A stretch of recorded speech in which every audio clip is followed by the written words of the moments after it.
இந்த பொள்ளாச்சி பாலியல் வன்வழக்குல இந்த தீர்ப்புங்கிறது இன்னைக்கு வழங்கப்பட்டிருக்கு. குற்றவாளிகள் 9 பேருக்கும் தண்டனைங்கிறது உறுதியா இருந்துச்சு. தண்டனையுடைய விவரம் இப்போது அறிவிக்கப்பட்டிருக்கிறது. குற்றவாளிகள் 9 பேருக்கும் சாகும் வரை ஆயுள் தண்டனை அப்படிங்கிறது விதிக்கப்பட்டிருக்கு. இந்த சிறப்பான தண்டனையை ஜனநாயக மாதர் சங்கம் வரவேற்கின்றோம். இந்த தண்டனையின் முழு விவரத்தையும் நமக்கு பின்னாடி தெரிவிப்பாங்க. சம்பந்தப்பட்ட குற்றவாளிகள் 9 பேரும் சாகும் வரை ஆயுள் தண்டனை விதிக்கப்பட்டதை மனப்பூர்வமா ஜனநாயக மாதர் சங்கம் வரவேற்கின்றோம். பாதிக்கப்பட்ட பெண்களுக்கு 85 லட்சம் இழப்பீடாக வழங்கப்பட்டிருக்கிறது. இன்னும் கூடுதலான தொகையை ஒதுக்கி இருக்க வேண்டும் என்பது ஜனநாயக மாதர் சங்கத்துடைய கோரிக்கை. இந்த வழக்கினுடைய தீர்ப்பு என்பது எதிர்காலத்தில் இந்த மாதிரி சீரழிவு கலாச்சாரத்திற்கு செல்லுகின்ற இளைஞர்களுக்கு ஒரு பயத்தை ஏற்படுத்தக்கூடிய தீர்ப்பாக இருக்க வேண்டும் என்று நாங்கள் நினைக்கிறோம். இனி வருங்காலத்திலே இந்த மாதிரியான பாலியல் வழக்குகளிலே குற்றம் சாட்டப்பட்ட குற்றவாளிகள் அனைவரையும் விசாரித்து இந்த மாதிரியான ஒரு சிறப்பான தீர்ப்பை வழங்கிய நீதிபதிக்கு ஜனநாயக மாதர் சங்கத்தின் சார்பாக வாழ்த்துக்களை தெரிவித்துக் கொள்கின்றோம். சார், பொள்ளாச்சி என்று சொன்னாலே வெளியூர்காரங்க எங்களை கேவலமா நினைக்கக்கூடிய அந்த சூழ்நிலை இருந்தது.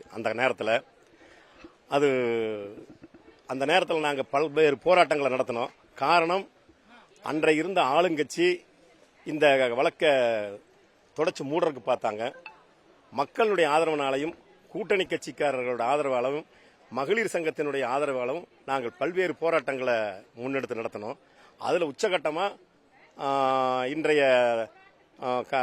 பாராளுமன்ற உறுப்பினராகவும் இருக்கிற திராவிட முன்னேற்ற கழகத்தின் துணை பொதுச் செயலாளர் கனிமொழி அவர்கள் அன்றைக்கு அந்த போராட்டத்தில் தலைமை கழகத்தின் உத்தரவின் பேரில் கலந்து கொண்டார்கள்.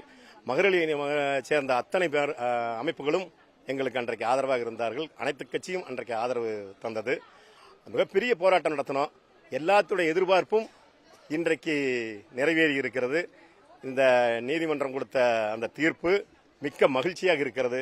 எங்கள் போராட்டத்துக்கு கிடைத்த வெற்றி.